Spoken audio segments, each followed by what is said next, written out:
Hello student, how are you? Welcome back to online classes by Sunrise School. बेटा, आपका 8th class का SS चल रहा था कॉन्स्टिट्यूशन के बारे में कि भारत में कब संविधान की आवश्यकता हुई, कब लोगों को महसूस हुआ।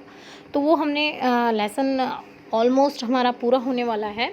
इसमें हमने जाना कि कैसे कॉन्स्टिट्यूशन असेंबली बनी, कब पहली बार बनी, 1946 में बनी। हमारे जो लीडर्स थे उन्होंने फ्री इंडिया कैसा होगा उसका जो है पूरा सपना देखा। उसके बाद हम मेन फीचर्स पढ़ रहे थे हमारे कॉन्स्टिट्यूशन के, जिसमें हमने पढ़ा कि भारत एक फेडरलिज्म यानी संघवाद देश है। इसके बाद हम इसका आगे का आज स्टार्ट करेंगे कि भारत के जो कॉन्स्टिट्यूशन है उसमें क्या क्या इसकी विशेषताएं बताई हुई हैं। देखिए, सेकंड इसमें बताया है, पहले ये फेडरलिज्म का थोड़ा सा बचा हुआ है, उसी को कंप्लीट कर लेते हैं। डिसीजन फॉर एवरीवन, इसमें डिसीजन सभी के लिए लिया जाता है। Instead it was important to have another level of government in the state that decision could be made for that particular area. Bharat के अंदर संघवाद का मीनिंग मैंने आपको कल भी बताया था। फेडरलिज्म का मीनिंग ही यही है कि उसमें एक से ज़्यादा लेवल मिलेंगे गवर्नमेंट के। तो हमारे यहाँ देखो, सेंट्रल लेवल है, स्टेट लेवल है, डिस्ट्रिक्ट लेवल है, और हर अपने एरिया के अकॉर्डिंग और उसकी सुविधा के अनुसार क्या करती है गवर्नमेंट, काम करती है। तो इसमें बताया है भारत के अंदर दूसरा लेवल मिलता है गवर्नमेंट का स्टेट लेवल पर, और वो डिसीजन लेते हैं। स्टेट गवर्नमेंट जो होती है, राज्य सरकारें जो होती हैं, एक पर्टिकुलर एरिया में, जैसे हरियाणा गवर्नमेंट है, हरियाणा के लिए फैसले लेगी, राजस्थान गवर्नमेंट राजस्थान के लिए फैसले लेगी। Which each state in India enjoy autonomy and exercising power on certain issues subject of national concerns required that all of these states follow the laws of the central government। इसके अलावा हमारे भारत में प्रत्येक को अपनी एक पावर दी हुई है, हर राज्य को अपने पास अपनी अलग पावर्स हैं। इसके अलावा केंद्र सरकार के भी कुछ मुद्दे होते हैं जिन पर केंद्र सरकार भी राज्य के साथ मिलकर क्या करती है, काम करती है। और हम अपने इस संविधान के कारण ही अलग अलग जो मुद्दे हैं, सब्जेक्ट हैं, राष्ट्रीय मुद्दे हैं, उनमें स्टेट और सेंट्रल दोनों गवर्नमेंट मिलकर कार्य करती हैं। The Constitution contain list that detail the issue that each tier of government can make law on। हमारे संविधान में लिखा हुआ है कि किन मुद्दों पर सेंट्रल गवर्नमेंट काम करेगी, किन मुद्दों पर हमारी स्टेट गवर्नमेंट काम करेगी, किन मुद्दों पर हमारी डिस्ट्रिक्ट लेवल का काम करेंगे। जैसे मान लीजिए, कुछ मुद्दे ऐसे होते हैं जो सेंट्रल लेवल के अंडर होते हैं, जैसे कि देश में कहीं भी रेलवे लाइन बिछानी है वो सेंट्रल गवर्नमेंट डिसाइड करेगी, नेशनल हाईवे निकालने वो सेंट्रल गवर्नमेंट डिसाइड करेगी। लेकिन कोई लोकल सड़क बनवानी है, स्टेट हाईवे बनवाने हैं, तो वो हमारी स्टेट गवर्नमेंट करेगी। स्कूल खुलवाने हैं तो स्टेट गवर्नमेंट देखेगी। तो पुलिस फोर्स को देखना है तो स्टेट गवर्नमेंट देखेगी, आर्मी को देखना है तो सेंट्रल गवर्नमेंट देखेगी। तो ये मतलब पूरा एक लिस्ट बनाई हुई है कि किन किन चीज़ों पर कौन कौन सी गवर्नमेंट काम कर सकती है। Under federalism, the states are not merely agents of the federal government but draw their authority from the constitution as well। Federalism जहाँ संघवाद होता है वहाँ स्टेट गवर्नमेंट कम नहीं समझी जाती, और उसका भी बराबर अधिकार होता है। मतलब संघवाद है हमारे यहाँ, तो हमारी स्टेट गवर्नमेंट भी अपने एरिया में पावरफुल होती हैं, अपनी मर्जी से काम कर सकती हैं। जबकि आप यूएसए वगैरह में देखिए, वहाँ संघवाद नहीं है, तो वहाँ सुप्रीम कौन होती है, सेंट्रल गवर्नमेंट। राज्य अगर कुछ अलग से करना भी चाहें तो जब तक केंद्र सरकार नहीं कहती वो कर नहीं सकते। तो ये फ़र्क है इंडिया के अंदर। All person in India are govern by law and policies made by each of these level of government. सभी जो पर्सन, कोई भी व्यक्ति है भारत का जो यहाँ शासन चला रहा है, उसको नियम और नीतियों का पालन करना होता है, चाहे वो किसी भी लेवल की गवर्नमेंट में हो, चाहे डिस्ट्रिक्ट पे हो, चाहे स्टेट पे हो या सेंट्रल पे हो। उसको कॉन्स्टिट्यूशन में जो रूल रेगुलेशन लिखे हुए हैं, नीतियाँ लिखी हुई हैं, उसका पालन करना पड़ेगा। पार्लियामेंट्री फॉर्म ऑफ गवर्नमेंट, देखिए अब हमारे यहाँ पे संसदीय प्रणाली है, हमारी सरकार है, संसदीय प्रणाली है, लोकसभा राज्यसभा होती हैं, विधानसभा विधान परिषद होती हैं। The different tier of the government that you just read about consist of representative who are elected by the people. अलग अलग प्रकार, डिफरेंट टायर मतलब अलग अलग चरणों में जो सरकारें होती हैं, जो आप पढ़ चुके हो कि इसमें हम अपने रिप्रेजेंटेटिव यानी अपने प्रतिनिधि को चुनते हैं, अपने किसी एक लीडर को चुनते हैं और लोग उसे चुन के भेजते हैं। आपने अपनी क्लास 7th में begin with the story of Kanta who was standing in line to vote during an election. आपने स्टोरी पढ़ी थी, कांता नाम का जो एक लाइन में खड़ा हुआ था इलेक्शन के दौरान अपना वोट डालने के लिए। नेक्स्ट है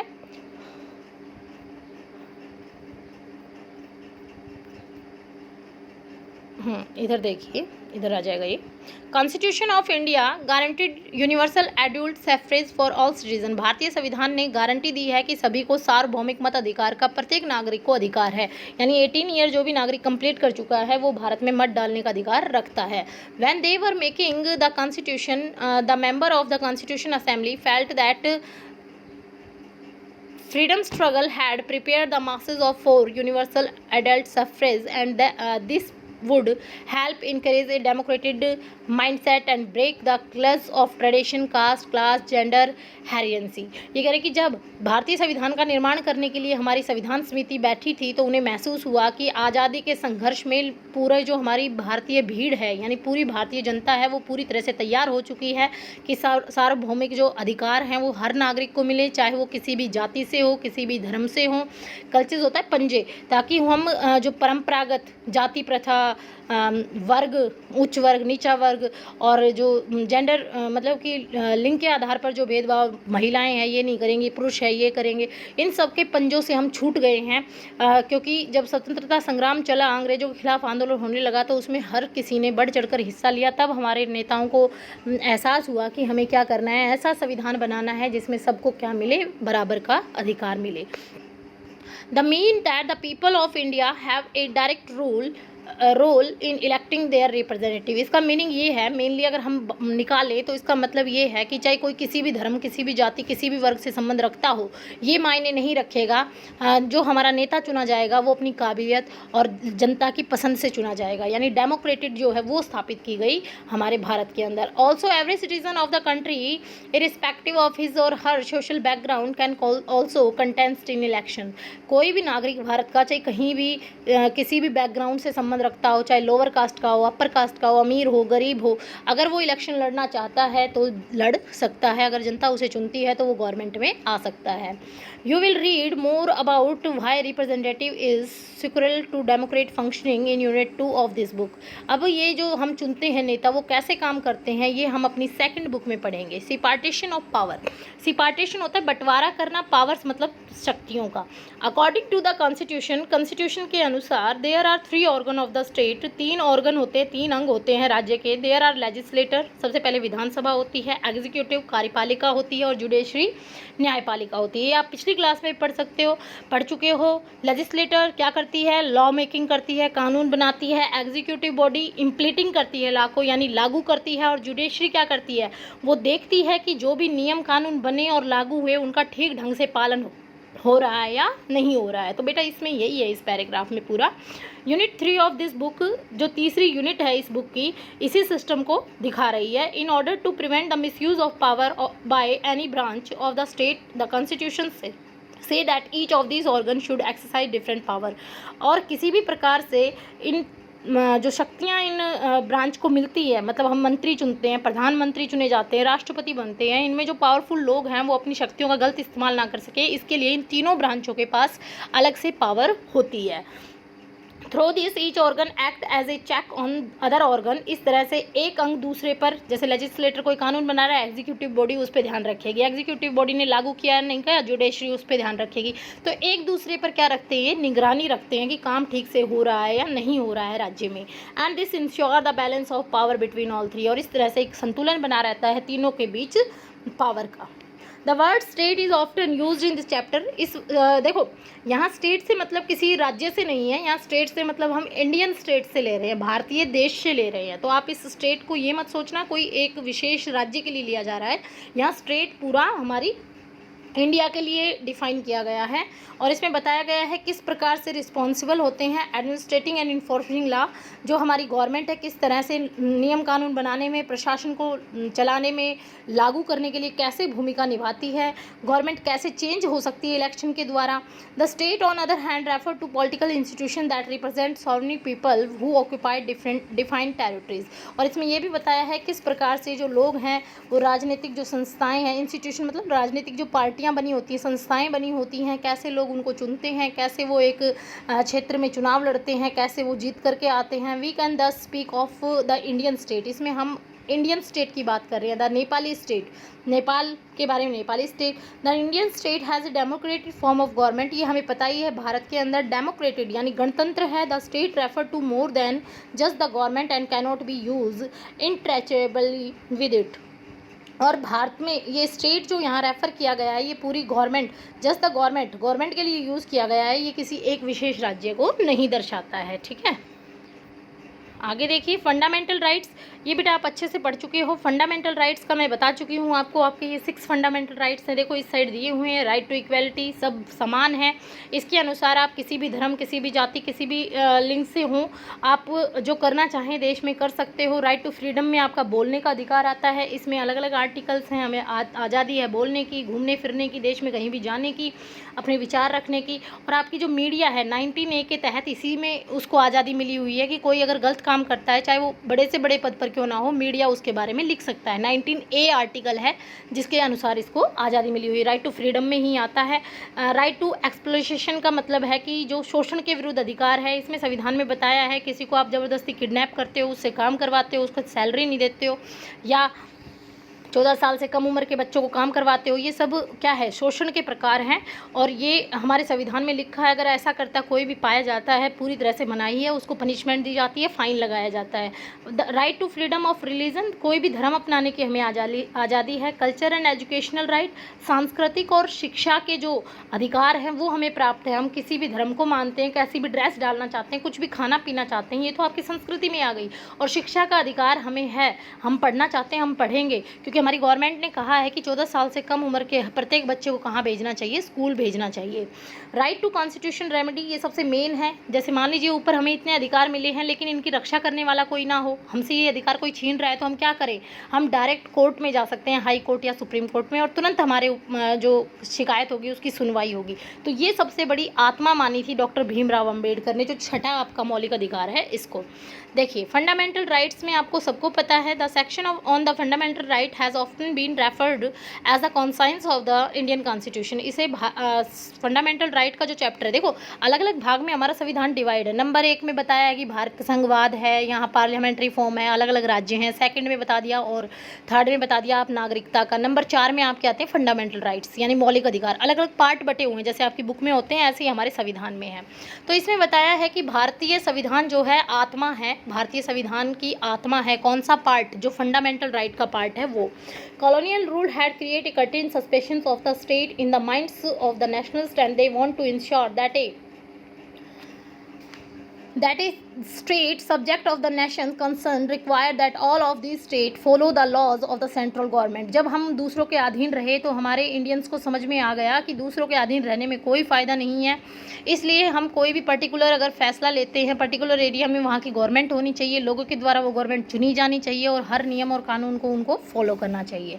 तो इसमें बताया है कि जो कॉलोनियल रूल था, यानी जब अंग्रेज़ हमारे यहाँ शासन कर रहे थे, तो भारतीय लोगों के दिमाग में ये बात आ गई थी, जो नेशनलिस्ट थे यानी जो हमारे यहाँ के राष्ट्रवादी नेता थे, वो चाहते थे अपने that is set of written rights, कि एक सेट, पूरा एक सेट तैयार किया जाए जिसमें लिखित अधिकार प्राप्त, राइट का मतलब यहाँ अधिकार से है, अधिकार प्राप्त हों, would guard against the misuse of the state power in independent India, जिसके अंदर वो हमारी रक्षा करें। जैसे मान लीजिए ये जो आपको मौलिक अधिकार मिले हैं इसीलिए तो मिले हैं ताकि गवर्नमेंट अपनी पावर का इस्तेमाल करके हमारा शोषण ना कर सके। तो इसमें यही बताया कि हमारे जब राष्ट्रवादी नेता थे उनके दिमाग में ये बात थी कि एक ऐसा सेट बनाया जाए अधिकारों का जो हमें राज्य सरकार हो चाहे केंद्र सरकार हो, उससे भारतीय नागरिक क्या रह सके, सेफ रह सके, क्योंकि अंग्रेज भी तो यहाँ शासन कर रहे थे ज़बरदस्ती, उन पर कोई रूल रेगुलेशन नहीं थे, तो वो अपनी मर्जी से हर कानून बना रहे थे। तो ये फंडामेंटल राइट इसीलिए इसमें जोड़ा गया है।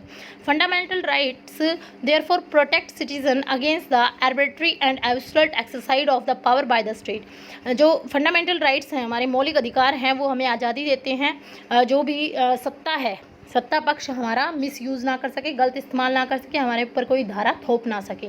The constitution thus guaranteed the right of individual against the state as well as against other individual. और कॉन्स्टिट्यूशन में हमें गारंटी दी गई है, अगर केंद्र सरकार या राज्य सरकार हमारे अधिकारों को छीनती है या कोई व्यक्ति हमसे हमारे अधिकार छीनता है तो हम इसकी डायरेक्ट अपील कोर्ट में कर सकते हैं। Moreover the various minority communities also express the need of for the constitution to include right that would protect their group. इसके अलावा हमारे संविधान में जो अल्पसंख्यक हैं उनको भी विशेष अधिकार दिया गया है जिससे वो अपनी रक्षा कर सकें, अपने ग्रुप को सेफ रख सकें। The constitution therefore also guaranteed the right of minority against the majority. और इसीलिए हमारे संविधान में गारंटी दी गई है जो अल्पसंख्यक हैं उनके द्वारा ज़्यादा संख्या वाले लोग उनको क्या नहीं कर सकते, शोषण नहीं कर सकते। कैसे नहीं कर सकते? देखो, हिंदू धर्म ज़्यादा है, मुस्लिम कम्युनिटी, जैन कम्युनिटी कम है, लेकिन हिंदू धर्म अगर ज़्यादा है वो अपनी मनमानी कर सकता है। लेकिन भारत में लिखा है किसी धर्म को विशेष महत्व नहीं दिया जाएगा, तो हर धर्म बराबर है। तो एक ज़्यादा धर्म वाला, ज़्यादा संख्या में जिस धर्म के लोग हैं वो कम संख्या वालों को परेशान नहीं कर पाते। इसी कारण से doctor Ambedkar has said about these fundamental right. Doctor Ambedkar ने इन मौलिक अधिकारों के बारे में कहा है, देयर ऑब्जेक्टिव टू फोल्ड। इसके दो मुख्य कारण हैं। The first objective is that every citizen must be position in claim those right, कि हर प्रत्येक नागरिक को अधिकार है कि वो इनके लिए खड़ा हो सकता है अपने अधिकारों के लिए। And secondly, this right must be binding upon every authority that has got the power to make laws. और ये जो अधिकार हमें मिले हैं इससे बंधी रहेंगी प्रत्येक सत्ता में आने वाली, चाहे कोई भी पोस्ट हो, कोई भी जो हमारे गवर्नमेंट में ऊंचे से ऊंचे पद पर है वो बंधन में रहेगा। उसको पता रहेगा कि मुझे कैसे पावर का इस्तेमाल करना है, वो पावर को गलत यूज़ नहीं करेगा। In addition to fundamental right, the constitution also has a section called directive principle. Fundamental right के अलावा एक डायरेक्टिव प्रिंसिपल यानी दिशा निर्देशन के जो पॉलिसी है, नीति है जो हमारे संविधान में लिखी गई है। This section was designed by the member of the constitution assembly to ensure great and economic reform and to serve as a guide to independent Indian state institution, law and policies that help reduce the poverty the mass। ये जो दिशा निर्देशन बनाए गए हैं ये government के लिए बनाए गए हैं, ये भी एक पार्ट है हमारे संविधान में। ये इसलिए बनाए गए हैं क्योंकि जब भारत आज़ाद हुआ, भारत की स्थिति बहुत ख़राब थी। एक पार्टीशन हो गया, दूसरा अंग्रेज़ों ने बहुत ज़्यादा शोषण किया था जिससे गरीबी बहुत फैली हुई थी। तो गवर्नमेंट के लिए गाइडलाइंस बनाई गई, कुछ नीतियाँ बनाई गई, जैसे आपने सुना है पंचवर्षीय योजना थी या जो भी नीति लगाई गई जिससे कि गरीबों का उत्थान हो सके, उनको रिजर्वेशन दिया गया, हर तरीके से मदद की गई जो लोअर कास्ट थी या जो पिछड़ा हुआ वर्ग था ताकि वो भी उन्नति कर सके। उसमें डायरेक्टिव प्रिंसिपल में ये सारे रूल्स लिखे हुए हैं कि सरकार को किस वर्ग के लिए किस तरह से काम करना है। तो डायरेक्टिव प्रिंसिपल जो काम करता है वो किसके लिए करता है? गवर्नमेंट के लिए। यानी गवर्नमेंट के लिए उसमें गाइडलाइंस दी हुई हैं कि उनको कैसे काम करना है, उनको पूरे रूल रेगुलेशन बताए हुए हैं। तो बेटा यहाँ तक ये लेसन रीड करना है, साथ में इसके शॉर्ट क्वेश्चन जो है वो आपको लर्न करने हैं। जो लर्न करने हैं शॉर्ट क्वेश्चन वो मैं आपके पास भेज रही हूँ। Thank you.